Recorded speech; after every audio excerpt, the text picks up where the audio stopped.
Welcome to a special edition of the World of Concacaf podcast. I am Eric Schmitz. And I'm Donald Wine. And on our last episode, we talked a little bit about Greenland applying to join Concacaf. We want to talk more about it. So this is what we're going to call a deeper dive, where we're going to talk about Greenland's application to Concacaf. We've got a special guest joining us later.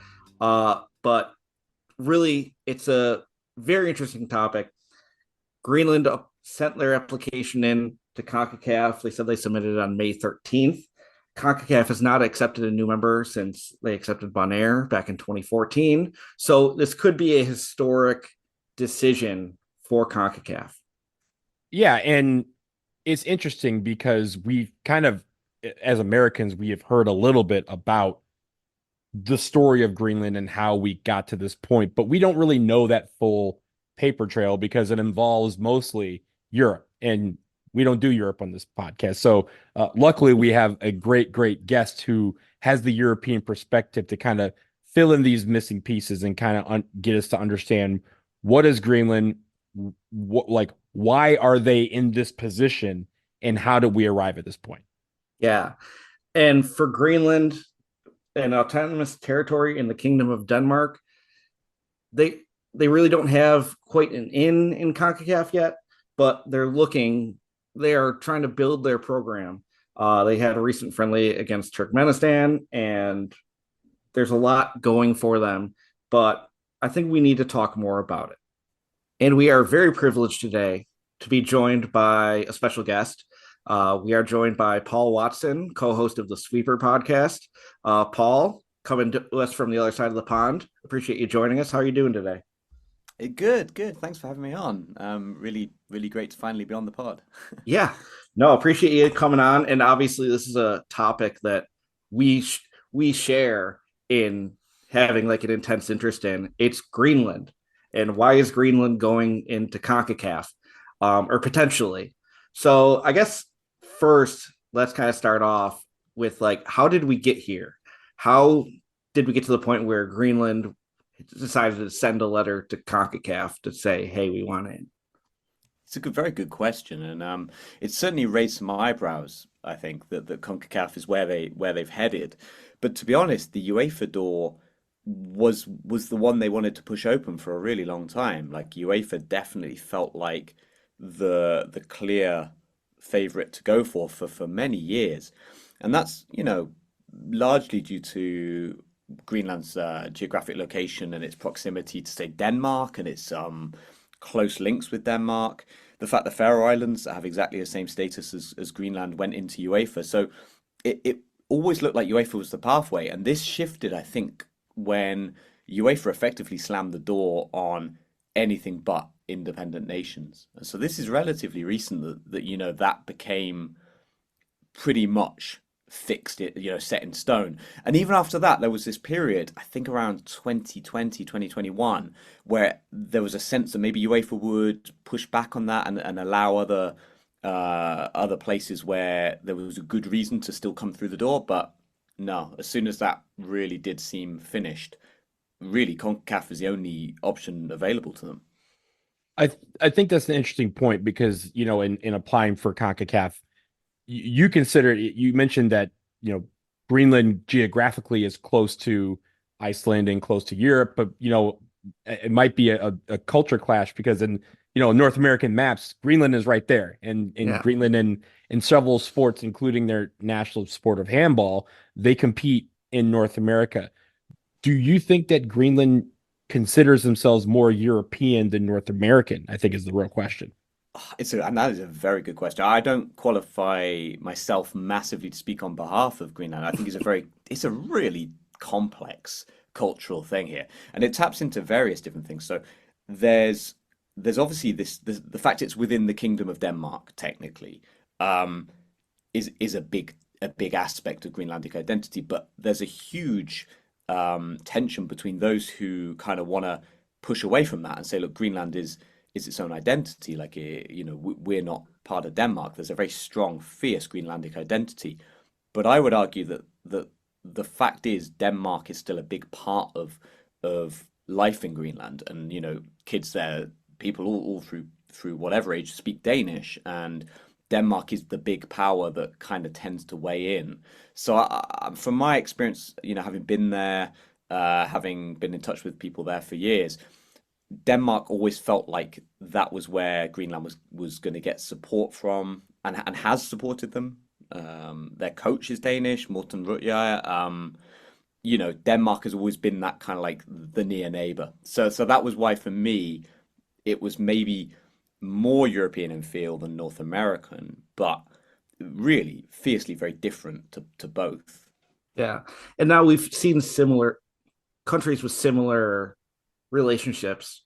I know Gibraltar, Faroe Islands, they have somewhat the same tangential relationship to other countries. What was the change in UEFA's mindset that basically closed the door for countries like Greenland? Because there are others out there who could potentially look to UEFA as a place they want to be. What's different now that has changed over the last few years? To be honest, Gibraltar is a good example of how things hadn't necessarily shifted as much. But I mean, Gibraltar was always a battle because Spain did not want Gibraltar in UEFA. This was very clear. And that battle had to go through the Court of Arbitration for Sport. So Gibraltar were refused to getting into UEFA. The reason that they got in was because they had actually applied in the past before UEFA brought in this rule that you had to be an independent nation. They had applied before that and been rejected. So they could then go to the Court of Arbitration for Sport and say, we should be in. And they won that case, which left UEFA with very little, there's very little they could do to prevent Gibraltar coming in. But Spain, probably more than almost any other UEFA nation, has a fear of what this could do in terms of the floodgates opening. And then you could have a Catalan team, a Basque team. There's actually a very active Basque Football Federation that is pretty keen to push for UEFA membership right now. They play Concacaf nations all the time. All the time. Corsica actually just played St. Martin in a tournament. Corsica Cup. And this is the thing. And Corsica, really interesting that after they won their first game in that tournament, the Corsica Cup, they played against Sardinia, that after the first game, all the players came out with these T-shirts on saying, accept Corsica in UEFA. And I thought that was really interesting because that's obviously a very clear statement of where Corsica wants to be. But it's very much a closed door. And as much as, I always have a huge sympathy for people being able to express their identity through sport, I understand UEFA's hesitation because as soon as you allow a Corsica in or you allow a Catalonia in, where are you going to stop that? That is going to be an absolute sea change in what UEFA starts to look like, I think.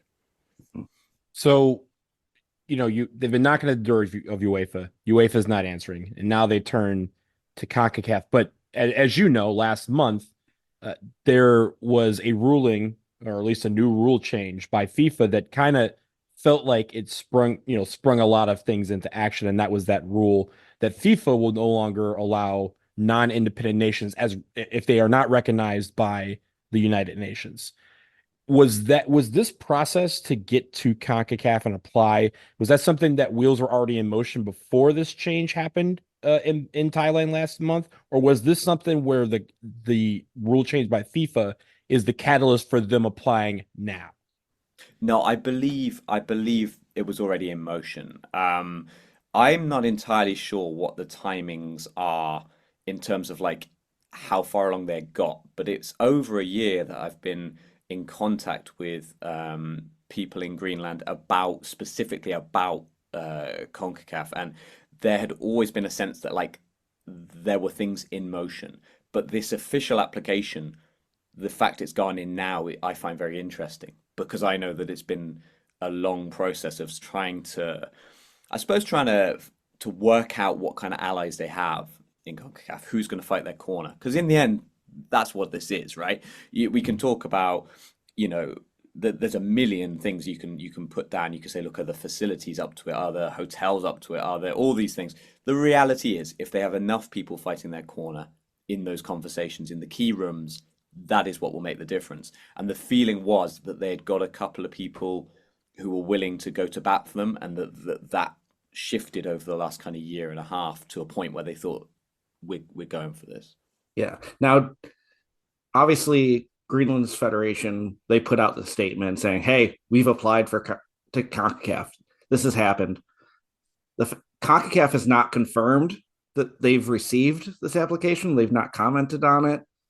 Do you think that's a good sign or a bad sign that they're not, publicly looking welcoming? I mean, because CONCACAF's I don't know if you know a lot about CONCACAF, but they have a history of doing a lot of things behind closed doors, not necessarily like on the rule book, but for something like this, where obviously there's a lot of public interest, like the fact they're not acknowledging it, is that a good sign or a bad sign to you? Sounds like you probably know a lot more than I do about this. I wouldn't say it's either necessarily. Like a lot of this stuff, there's I guess there's maybe a slightly false assumption in my opinion that FIFA and its confederations are particularly moved by PR pressures or by public opinion. I don't believe that's the case Yeah. necessarily. But what I would say is slightly worrying from a Greenland perspective is that I think there is a kind of history of people, not just in CONCACAF, but in other confederations too, applying and beginning this process with huge enthusiasm and thinking, this is I don't know, like a year of campaigning. This is maybe 18 months of campaigning, and just going years down the line without any specific kind of news or without any progress, and maybe things just slowly kind of drifting away rather than there being any definitive result. And actually one that I'd be really interested to flag up with you guys in case you know more than I do, which I imagine you might, is the case of Saint Pierre and Miquelon, because it was only 2019, wasn't it, that they appeared to officially submit an application to CONCACAF. Now, there were rumors going around relatively recently that this was going to succeed. I remember reading from some journalists that they felt this was in, it was a done deal, which always thought was quite interesting, given it's a very small territory. Obviously, French territory is very small.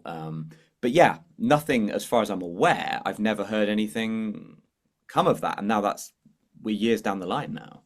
Yeah. No, I think St. Pierre and Miquelon's an interesting case, and especially in the context of this now, where St. Pierre and Miquelon and Greenland would essentially be the nearest neighbors to each other. Like they almost help each other's case if they're actually being considered. But I mean, generally it's been radio silence as far as whether or not St. Pierre and Miquelon is actually going to be like I don't know if there's been nearly as much public discourse about St. Pierre and Miquelon as Greenland, because Greenland, it's a fun story. Like Yeah. you've seen big media pick this up, and it's great because it really elevates what we're talking about, the thing that we do our podcasts about, like this absolute nonsense of international football. Like it's a great story, but to be honest, because it's been a few years since CONCACAF's admitted anyone, but I don't think I wonder if Greenland's candidacy might actually help St. Pierre and Miquelon. Possibly. I mean, they are in a way, as you say, there's a real similarity in certain regards, but there's also quite a big difference in terms of like it feels to me the size of the size of the relative places, right? In terms of, Greenland, obviously it's not massively populous considering the size of the island, but it is a population of what, 60,000 roughly speaking, whereas I believe I'm right, so St. Pierre and Miquelon it's really tiny, right? It's It's like down 5 or around 6,000. right. So that Still is wouldn't be the quite smallest in CONCACAF. That's true. who is the smallest in CONCACAF? Better I can Montserrat. say. Montserrat, of course, Yeah. of course. And again, Montserrat, I believe I'm right in saying, right, Montserrat for quite a long time were not able to play in Montserrat either, because this is another thing Yeah. that's come up a lot, is people saying, well, where are Greenland going to play? Are they all, I think part of what people got so excited about is this vision from fans, especially in the US. It's like, well, we're going to be playing in Nuuk next year. And it's like, Yeah. No, and Luke is not ready. There's been this debacle with this stadium. I mean, I say debacle. That's probably unfair, but there's been basically plans to build this the Arctic Stadium. Hmm. This plan has been in the works since Sepp Blatter visited Greenland in 2010. Now Sepp Blatter, being Sepp Blatter, used to just run his mouth a lot and say, "You're not in FIFA because of X, Y, Z," and people often took this as gospel when there's a lot more there's a lot more to it. But I remember when he visited Greenland in 2010, he basically said, "You need full independence and you need a venue," and they were like, "Well, we're going to struggle to get full independence. Like we're a football association. Like this isn't within what we can do." But they very much, in Greenland, there was a real push to get their stadium built, and this stadium plan has basically come and gone, and not got the funding it needed for now, over a decade. But that, in my opinion, is not. I don't see how that can be the decisive factor because we have examples of nations who have played in other nations, and that is a thing that I don't believe should be, prejudicial to should not prevent someone coming into a confederation. Yeah, I mean, just in CONCACAF in general, right now with Nations League, it's set up to play games at specific sites. So there are some countries who this next Nations League are not going to have any home games. So if you're already okay with not playing official games, not necessarily home or away, I mean, even for geopolitical reasons, like Haiti can't have home games right now because of things in the country. So is it are you going to be able to say, well, at least they have a stadium, we're just not playing there? Or is it okay to say, well, I guess if we're not playing there, it doesn't matter why we're not playing here? Um, I can speak for Donald and say that we would have loved to have an away game in Greenland, but that's probably a little far off. When we try to, when the United States like gets demoted to League C by by probation or something, then we'll end up there. But until then, it might be a little Till bit then, we case. dream. Yeah, but you brought up This, the stadium, and mm, it leads to a question that I had. The stadium plans and the geopolitical status of Greenland, not, on the side for a second. This, gratefully for them, is not like a job, right? You're not applying for a job where you send in your resume and you hope they take it. This is a application that can be furthered by whatever improvements are needed. So the question is, what could Greenland do to help improve their application to CONCACAF and show that they would be a really good member of this great confederation? yes, yeah, it's a very good question. I think that must be exactly what they're thinking about now, and what's going through the minds of everyone in Greenland's football association. Well, the stadium is an issue, even if they're not going to play there. Um, I think they would want to work on that stadium in Nuuk because that's obviously the national hub. I've been there, and it's one of the most amazing experiences to watch a game of football there because all the fans sit up on effectively a hill that kind of goes up the side of the stadium, and they sit in sort of little on rocks and watch the games. It's fantastic, but I think they would want to get that facility looking a little more kind of ready to host international football. I think that will be an aspect. Yeah. But when you actually think about what Greenland have been doing over the last few years, it really does feel like they've basically thought, how are we going to present ourselves as someone who should be a member of CONCACAF? And they've been doing a lot of the right things. There, as I mentioned earlier, I alluded to their head coach, Morten Rutja, who is a Danish coach, very well qualified, very talented coach, and he has already professionalized the way this team looks, the way this team plays, the way they train. They've been having training camps in Turkey regularly. And the fact is, they've just played a friendly against Turkmenistan, who are, this was a full Turkmenistan team. They rested three or four players, but this was a senior Turkmenistan team, so an AFC member team. They lost 5-0, but they were 0-0 at half time, and they were not, they did not look out of place playing in this match. So I think a lot of what they're doing right now, they're doing the right things. But I think the things that will probably make the biggest difference are going to be in the political sphere probably more than the football sphere, sadly, because that seems to be the way these things are. Mm-hmm. Now, I do want to talk a little bit more about this game from this past weekend. Um, they played Turkmenistan, 5-0 loss for the Polar Teddy Bears.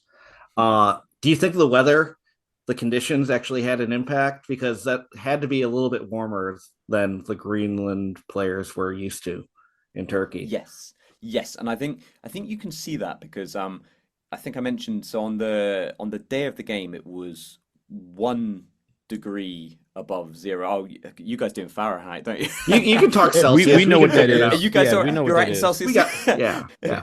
It doesn't go the other way. Me on Fahrenheit, I'm useless. I'll, Yeah. I'll give you a 1 temperature that degree would is have about killed them. 33 Fahrenheit. So we're good. Yeah. That's cold. Right. So yeah, they've come in from 1 degree and they're playing in 26 degrees in Turkey and they haven't unlike other teams where you have you're not looking at Spain or US, you're not looking at a big FA who can afford to get their players. The players also all semi-professional. So they took 3 flights um to get to this game. They barely had any time to prepare for it within Turkey, and then they were on a field playing. And so, yeah, this will have had a big impact. And I think you can kind of see it because, as I say, they were level at halftime. And it was only in the second half that they gradually started to look less and less able to compete. And I think part of that was just that obviously they were soaking up a fair bit of pressure. But to be honest, I think mainly it was that heat, the difference in the climate, and maybe a little bit of conditioning there, here and there. But no, I think you also have to put it within the context of the fact, look, they've just not had games at this level. Like the last set of games they played were in the Island Games competition, which was in Guernsey last year, and they were playing against Shetland and Orkney and Bermuda under 23 side, to be fair, who did beat them 3-2. But these are obviously very capable sides, but this is against a senior national team, Turkmenistan, and not a badly performing one either necessarily. So I think they could probably take a lot of heart out of that game. Yeah. And I believe I saw, so there was 3 players who played in Denmark that had joined the team. Is that right? Yeah, and there's been an increasing move now to scout players. So there's a sense that perhaps that was something they should expand their horizons to a little bit. They've got 3 players now playing their club football in Denmark. They've got a guy who's in the Faroe Islands as well, Rene Peterson. He's a very good player. He's in the Faroe Islands. He's only 22. And what they've done again very smartly is they've set up these partnerships with clubs and clubs in the region. So there's a relationship now between, for example, players who play for the dominant team in Greenland, B67 in Nuuk. There is a relationship between that club now and KI Klaksvik in the Faroe Islands. So there is a chance now for players to move between and players to experience football in those other countries. And so that plus obviously, as I say, the head coach Morten Rutjard, being an ex-Danish international, having a fantastic set of connections in Denmark and a really good player development brain, you're looking at a serious kind of coach who knows how to get players into clubs where they can maybe prosper and develop, and he knows how to pick the right kind of friendlies, how to hold a good training camp. So I would expect Greenland to come a really long way pretty quickly, personally.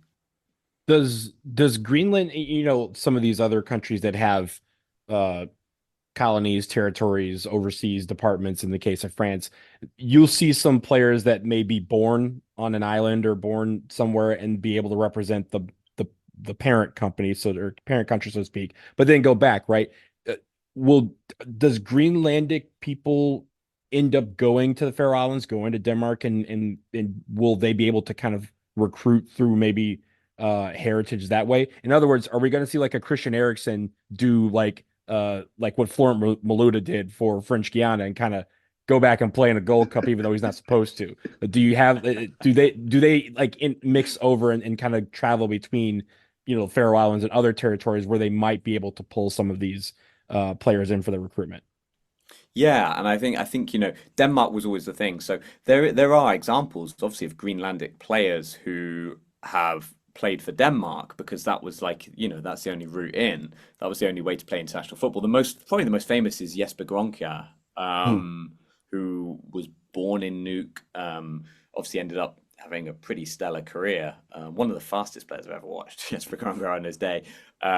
Made about 80 caps for Denmark in the end. So like there will be this opportunity, say Greenland does manage to get into CONCACAF, there will suddenly be, I imagine, a lot of Greenlandic heritage players who have now grown up in Denmark who will suddenly have this outlet that it's like, well, I can go and play for Greenland. Whereas before, obviously, there hasn't really been anything to play in. So I imagine that would change quite considerably if there was actually an outlet to be playing against, you know, proper national football teams for Greenland. Yeah, because there's a huge amount of Greenlandic people end up in Denmark. That's a very natural pathway. Being part of the Kingdom of Denmark, and obviously for economic reasons, a lot of the time people move to Denmark for jobs and for opportunities. Given that Greenlandic people are almost entirely fluent in Danish as well, it's an obvious place to go if you want to kind of go and broaden your horizons. So yeah, I'd imagine there's a lot of talent that as yet isn't necessarily on our radar. Yeah, Yeah, and and I mean, I was going to say in CONCACAF specifically, there are numerous cases of the smaller countries who have been able to build up their programs by doing scouting and finding players that were not in the program and not living in the country, but they're eligible. So you get them into the national team program, and all of a sudden your whole program is elevated. So I would assume that that's potential for Greenland down the line.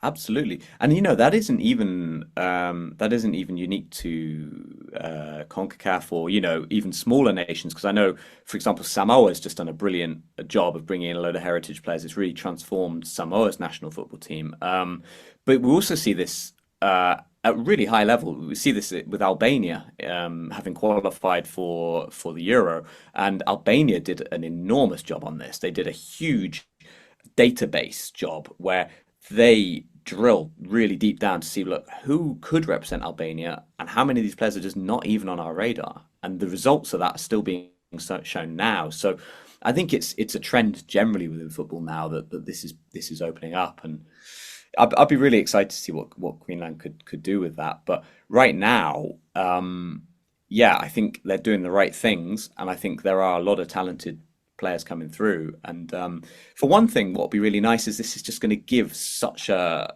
injection of enthusiasm to young players in Greenland who perhaps in the past were like, what's the pinnacle? Where are we going now? Like, you can be a player for their best club, B67. And it's like, well, you can win the national title, but that doesn't qualify you for anything. You could play for Greenland and you get maybe a game at the Island Games. You get 3 games there every few years, but you know that's not the bright lights of football. It's a nice thing, but it's mhm. not it's not what we all grow up dreaming of, right? Yeah. So Yeah, no, this would be the pathway. This is the thing to dream about. CONCACAF Nations League.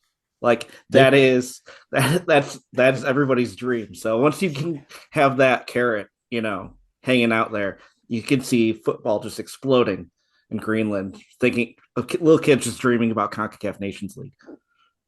yeah, so yeah, it'd be the the question that I have to kind of throw cold water on some of this, or really just to temper expectations, is what happens if Greenland doesn't get accepted by CONCACAF? Is this their final stand? I know in Gibraltar's case, they went to the Court of Arbitration for Sport, and the Court of Arbitration for Sport is who kind of pushed UEFA. They kind of forced UEFA to admit Gibraltar as a member. I know in Kosovo's case, there was FIFA, the United Nations, a lot of people, a lot of political players that were in effect there to kind of get them admitted into UEFA.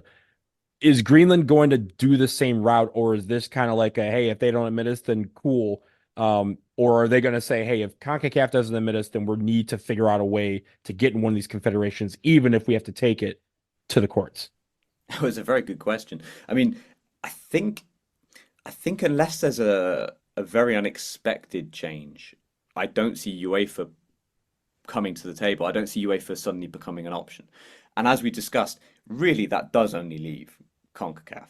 There's technically, I believe I'm right in saying that there's an interesting quirk that there's technically no rule that says you can't apply to any confederation as long as you can demonstrate a case. But the idea of Greenland going to CAF, try to be an African nation, it's not going to happen. There's no logical world in which they go into Oceania or Asia. So really, it is CONCACAF or bust in terms of their aspirations to be in a confederation.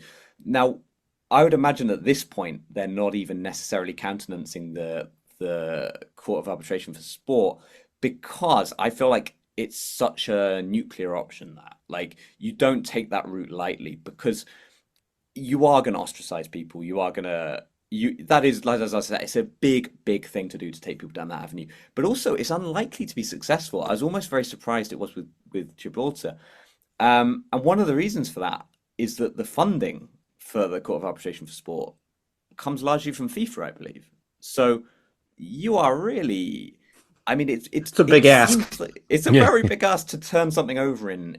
But what I would say is the bigger concern is not rejection from CONCACAF because I don't know that that happens. As we just discussed with St. Pierre and Miquelon, maybe there was a rejection letter at some point. If there was, it was certainly never publicized. I can't seem to find any trace of it. I'll be very interested if maybe a listener or anyone can direct us and say, no, this did happen. They were rejected. I don't believe they were. I think the most likely thing that happens here is they're tied up and they are waiting for a meeting. They're waiting for the results of something. They're waiting for, and that this process in itself can go years, if not decades. Just the process of being a pending application, and in a way that for Greenland could be quite damaging because right now there's a lot of momentum, there's a lot of positivity, and it owes a lot to the coach, the current board. The president seems to have come in and really delivered and done a great job. He's not been in for very long. This current president, Kenneth Kleist, was only elected in October 2023. So it feels like this new regime is coming in, throwing everything at it. But what happens if in 3 years' time we're still having this same conversation and there's no news? Then I think then that's the worry, is that things just stagnate. Now, obviously, they got that friendly against Turkmenistan. It's having a senior national competition like that. That matters. It's big. The last time they had played a full senior team from a real country was Bermuda back in 2013. Like, how much is continuing to schedule games going to play into building your case? It's got to be a really big part of that. And I think that one of the interesting things is how much do these scorelines actually impact where people see, whether people see them as a legitimate cause for a CONCACAF member. And it's a really hard one to tell.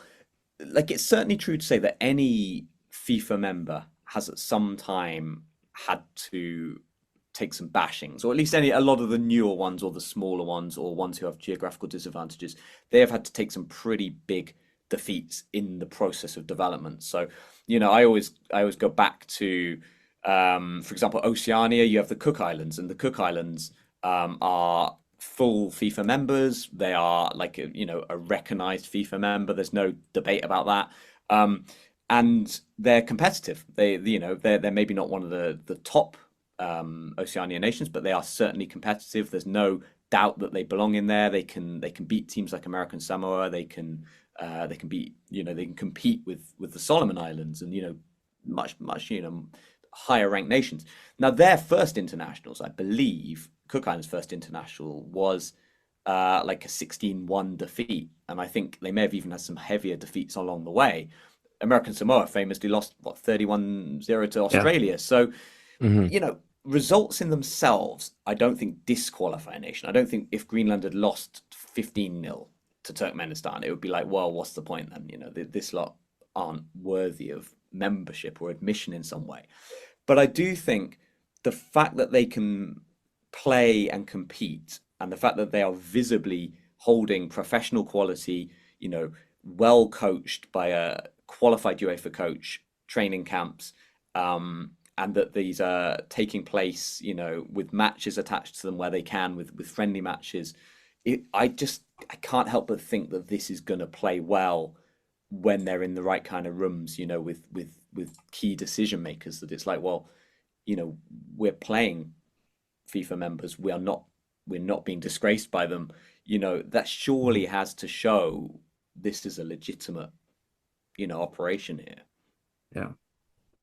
So to wrap up, we're going to ask you to put your prediction hat on. And the question is, I guess there's three options here that we've kind of discussed. Will Greenland A get accepted by Concacaf? It doesn't, you don't no time frame, but they will get accepted by Concacaf. That's A. B, they will be rejected by Concacaf. And C, they will hang out in the same purgatory that St. Pierre Miquelon currently is in, and I believe St. Bart's as well. Yeah, and look, I think, if I'm really honest, I think it's not just my heart saying it, but I do think I think they will get in eventually. I think there will be a day where Greenland do make it into CONCACAF. I don't know whether full FIFA membership is ever going to be on the table. I suspect they'll never play a World Cup qualifier. I'd love to think they will one day, but I suspect that's a step that maybe won't happen. But I do think they can do it. But I would, if I had to say, if we're putting a kind of time scale on it, I think this could be closer to 5 to 10 years rather than 0 to 5 years. I don't know what do you guys feel like? Do you have a feeling on this one?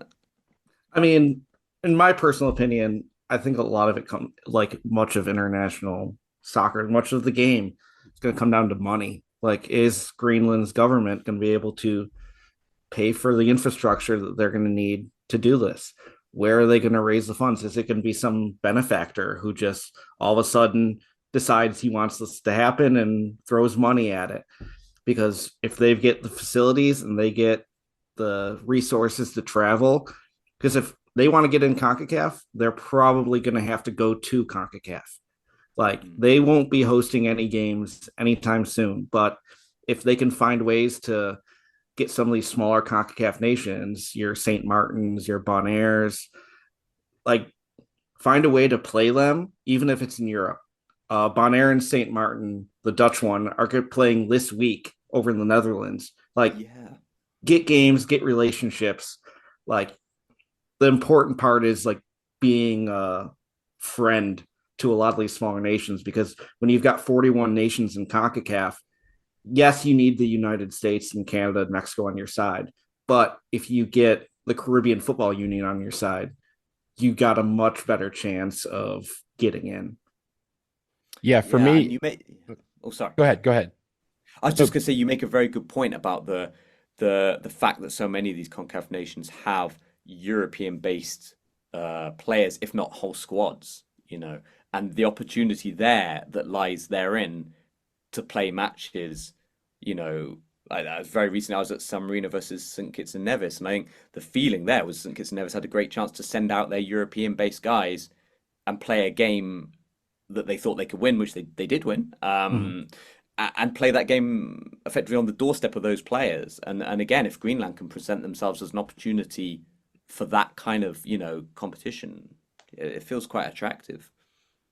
Yeah, I think for me the question for Greenland is, can they relate to some of these nations in CONCACAF? And I think the answer is yes, but they have to sell that in a way. And they have to sell the fact that, a lot of the CONCACAF nations are overseas territories. They do have, they're not independent countries, or they may be former colonies of different European countries.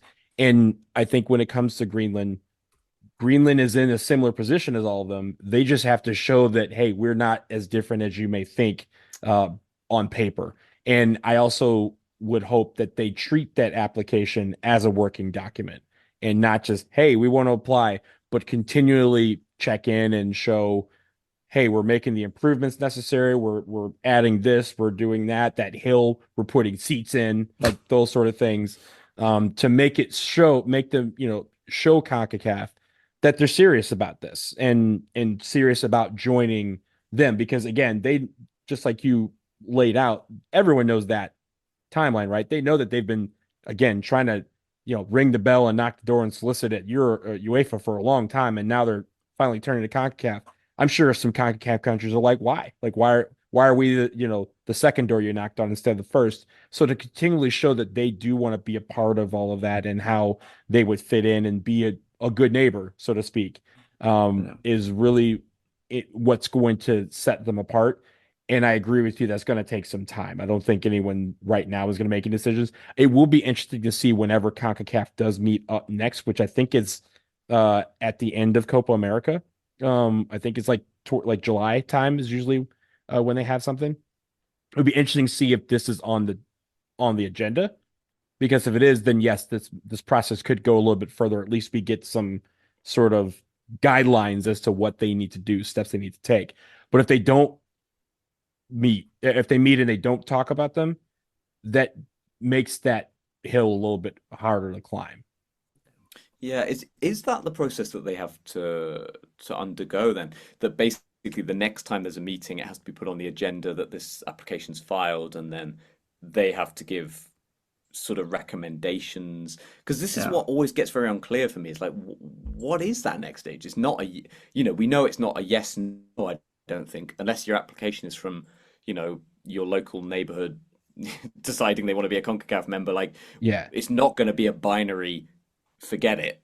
But I'm never totally sure. Like, do we expect that what happens at this meeting is they will say, look, there's an application here. What what do we feel about it?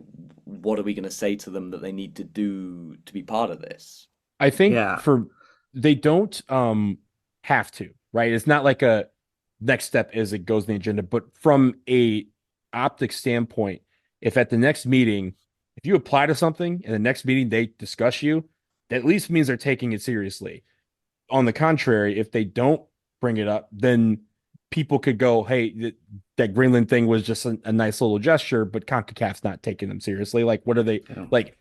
From an optic standpoint, it would make sense if they were on the agenda, but I'm not expecting them to be. And I think that's where, uh, as Eric said, some of those backdoor conversations might need to be had. Some of these relationships need to be formed with some of Mhm. these countries to show, hey, me and you, we are the same, and we can thrive if we are allowed to join CONCACAF. But they need to take those steps instead of, the paper document itself is not going to be the end all be all.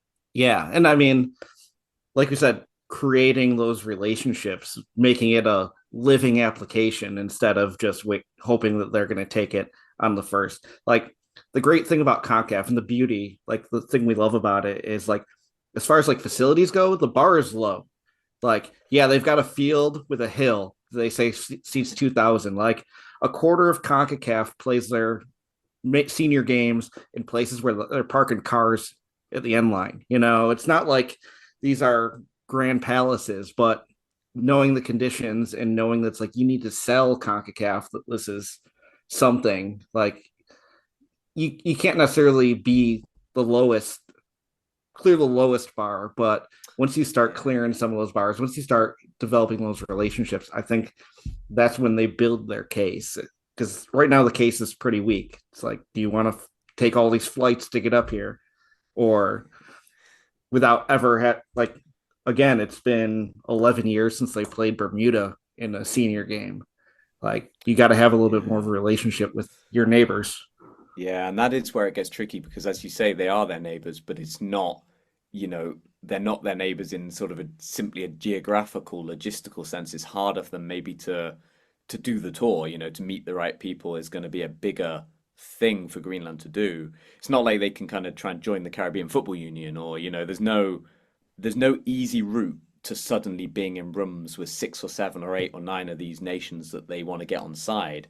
It's not like Greenland can hop over and do a little tour and meet, St. Lucia and St. Kitts and Nevis and St. Martin and, Suriname or whatever, or Trinidad. It's gonna, each one of those trips is a difficult thing to do. And I wonder if that is maybe the greatest obstacle here is like that and even the linguistic barrier that Greenland, I imagine you guys have seen this. Greenland's communications are all put out in Greenlandic and Danish, and I'm very much a supporter of the fact that they use Greenlandic. It's their national language. It's a very important thing for them to maintain that identity. But Danish feels like a concession almost that they're putting it out in Danish as well. English is not there, and actually the only information you get on Greenlandic football is it's usually Danish. It's usually going through Google Translate. Yeah. Mhm. So that in itself, that is an issue, I believe, because you're going to be dealing with a lot of nations where French or English, are generally their native language, but English obviously does a lot of work in these scenarios. And Yeah. if people aren't comfortable communicating in English and aren't maybe presenting their case in English online, it's going to be, I think it's going to be a bit of a hurdle. Yeah, for sure. And I mean, look at St. Martin as an example. It is an overseas territory of the Netherlands, it's an overseas territory of France, and they speak English there. Like, there isn't necessarily that, like, you're jumping over that language barrier. But I also wonder if it hurts the Netherlands, not Netherlands, hurts Greenland being part of Denmark, whereas a lot of these overseas territories, like, there's no Greenland doesn't have a neighbor like from their own family in all of these overseas territories. So it's like you don't necessarily already have an in. Yeah, it's true. But then they had Denmark for so many years when they were trying to deal with UEFA, and they're they're not in UEFA, so there's possibly a sense that it's like maybe that isn't as useful as you think if Denmark didn't manage to give them a leg up into UEFA, maybe I don't know, maybe it's just a case of them trying to get out there and maybe meet as many of these representatives as possible because yeah, I'm sure there are people in the organization that speak English very well, but it does definitely jump out at you that the communications are all coming out without English translations. And one of the reasons why on the sweeper we talk about Greenland quite a lot, and we get huge amounts of interest in it. And I think part of the reason is Greenland's very evocative. We all love Greenland, but part of it is it's hard to get information on Greenland. So we're one of the few sources who are bothered to be there, Google translating all this stuff from Danish. Mhm. And it is just easier if someone gives you a press release in English and it's like, hey, Greenland's doing this. This is the results of the Greenlandic National Championships. Here's a few interesting stories about Greenland's players. If that was all in English, I'm sure it'd be flying around other outlets here. But it's generally just us and a few others in the UK who, very few people really who take an interest in Greenland. And I think maybe the communications is part of this battle for them. Yeah. Yeah. So us with this English podcast right now, I'm sure we're going to be doing a lot to help spread the story. Um, really appreciate you coming on, Paul. We want to make sure that people can find you. Where can people find you on social media and the Sweeper Pod? So the best place really is the Sweeper Pod, which is at Sweeper Pod, all in one. And that's our weekly podcast where we focus on the less talked about areas of football, and I'm sure there is a fair bit of crossover with you guys when we delve into Concacaf. It's actually probably not one of our stronger suits, so to be honest, we deal in a lot of parts of the world. We like to see ourselves as kind of generalists, so we talk about pretty much everywhere. But we're not sort of single region focused. So yeah, Sweeperpod at Sweeperpod is us, and at Paul_C_Watson is my personal account. Awesome. Well, hopefully this is the start of a relationship between us, because when it comes to CONCACAF, we got you covered.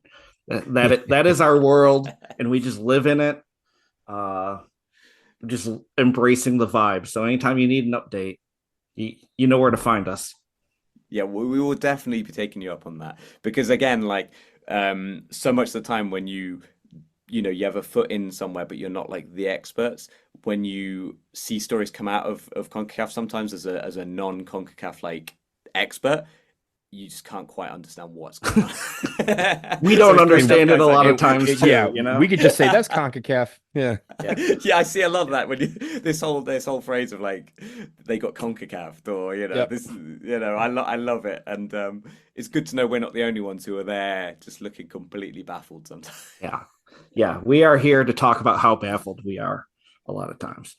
So really appreciate you taking the time. Hopefully, we'll be talking Greenland again in the future when they get accepted. And, there's more CONCACAF to come.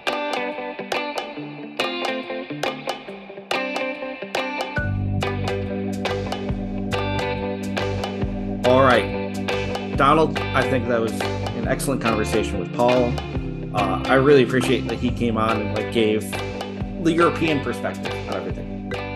Yeah, and it's funny, we were talking about it being probably a 15-20 minute conversation. I think it turned into 45 because we're so interested in this topic. And you're right, like you led with at the beginning, this is something that hasn't happened in a while for CONCACAF. It's been 10 years since they admitted a new member. We even talked about on the show, or the interview, we talked about not just Greenland, but St. Pierre Miquelon, St. Bart's technically has expressed interest in joining CONCACAF as a full member. Even Jersey, the little island off of the United Kingdom, at one point had expressed interest in joining CONCACAF because they were in a similar position to Greenland, in that UEFA said no to them and they would like to join somewhere. It's all about a lot of these federations trying to get involved in the world's game on the biggest stages, right? And that big stage is CONCACAF Nations League. That's why everyone's trying to join CONCACAF. Yeah, it's clear. They want the bright lights.